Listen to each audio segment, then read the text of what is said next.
Hello, ladies and gentlemen, brothers and sisters. I am Pastor Temitope Dua. Today we are doing a character study on one of the prophets in the Bible, in the Old Testament. His name is Balaam. If you're conversant with reading the word of the Lord, you must have heard or you must have read about Balaam in the Old Testament. In the book of Numbers, chapter 22, 23, and chapter 24. So the title of the message today is The Will and Permissive Will of God. The will and permissive will of God. Israel on their way to the promised land, pitched near the land of the Moabites. And their king, Balak, was so afraid of the Israelites. He heard a lot of things, and he was so scared looking at the host. So he decided with his own chiefs and those around him that we need to do something as quickly as possible about these people. We can't allow them to stay here, or else they will take over our land. Especially getting to know that they have just defeated the Amorites. So he decided to call for Balaam, a prophet, to help curse Israel. So in the book of Numbers chapter 22 and verse 28, Balak sent emissaries to Balaam, requesting that Balaam should come to him to help curse Israel. Balaam lodged the emissaries in his house, and in verses 9 to 12, there was a dialogue between the Lord and Balaam to determine God's decision concerning the request of Balak. Now, the Lord told Balaam, don't go with them. And the second instruction was, don't curse Israel because they are blessed. You cannot curse whom God has blessed. That was the will of God. And Balaam sent these people back to their land to tell their king, I'm sorry, I can do it. Now, one thing you need to understand, children of God, about Satan is that he never gives up. And if there's one thing too we need to do as children of God, is never to give up to the moves of the kingdom of darkness. Balak sent other dignitaries back, higher than the first group, to convince Balaam that he will promote Balaam. He's ready to promote Balaam. He's ready to give him a lot of reward. Please come and do this thing for me. When those dignitaries came, that is in verse 16 to 18, Balaam took them in again, lodged them, and said, let me see what God will say again to me concerning this. And in verse 20, the Lord permitted Balaam to go. Remember, the Lord told him initially, don't go. But this time around, in verse 20, the Lord permitted Balaam to go. Now, this permission is a permissive will of God. The word of the Lord explained to us that when you go to the Lord and you have idol in your heart, He will prophesy unto you according to the multitude of idols in your heart. The Lord spoke to Balaam initially, don't go. But this time around he came, hoping to persuade the Lord. You don't persuade the Lord. Children of God, you can't persuade God. You listen to the instruction of God and you follow his instruction. The Lord permitted Balaam to go ahead. Now between verse 22 and 34, the Lord sent an angel to stand in the way of Balaam, hoping that Balaam will think twice and return back home. I want you to understand that God knows everything. He knew that Balaam will not come back, but gave Balaam that chance. That was where the donkey spoke to Balaam, because Balaam was beating the donkey.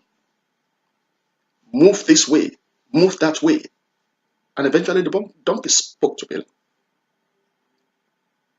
At long last, still, Balaam decided to continue the journey.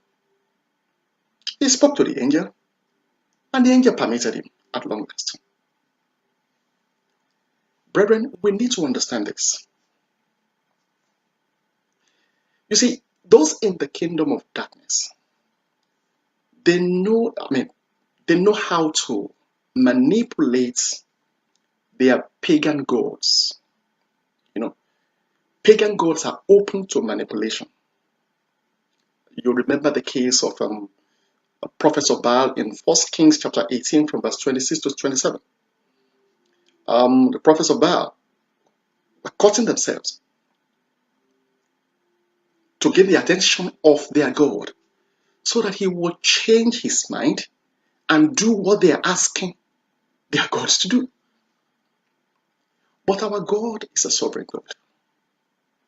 Once he speaks, it is established. You don't try to manipulate God. You can't manipulate God. He sees everything. He knows everything. Brethren, what are the things we can learn from Balaam's story? Number one, Balaam knew the will of God, but he avoided it. Now, concerning your business, when you ask God, what was it? What did he confirm to you? Concerning the choice of spouse, what did he tell you? Concerning your career, what did he say to you? You might not like what God pronounced to you, but he's got your interest at heart. He has given you the best deal. If you avoid his will, you are looking for trouble, just as Balaam did here. We need to be careful. Also, God does not approve of everything he allows. In verse 20, the Lord permitted Balaam. That was his permissive will. That was not his will. We need to be careful. We need to understand his will.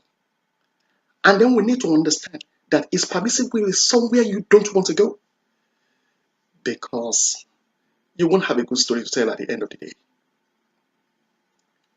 Furthermore, covetousness was Balaam's greatest undoing. Balak told him, I will reward you. The word of the Lord explained to us never to join the multitude to do evil. They called Balaam to come and curse, and the Lord told him, don't go. Besides, you cannot curse these people because I've blessed them. But covetousness, reward, made Balaam to insist, try to see how he can manipulate. What else can we learn from here? God uses permissive will to fulfill his purpose. You might say, is that really good? Of course. He has said, don't do it. You insist on doing it. You disobey God.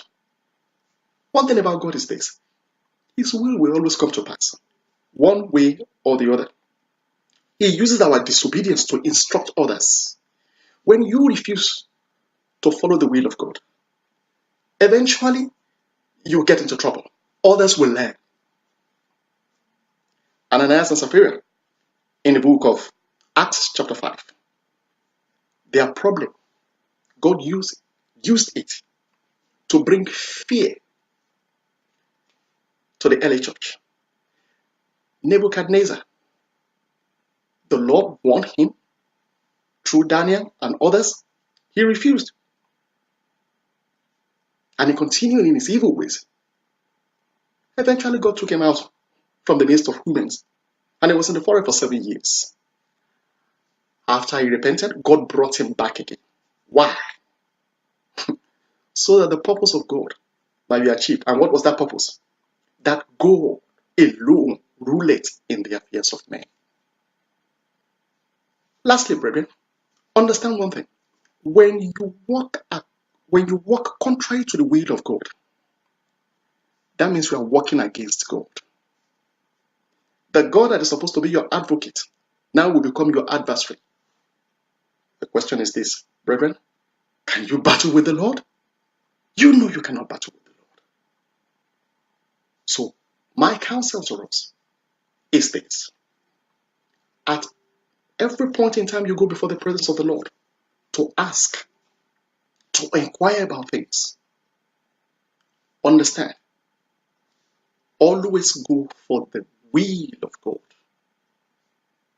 You may not like it at the initial stage, but if you hold on to do the will of God, you will bless his name, having listened to him and having followed his instruction. I pray that the Lord will bless you according to his will and will make you understand that the will of God is the best choice for you.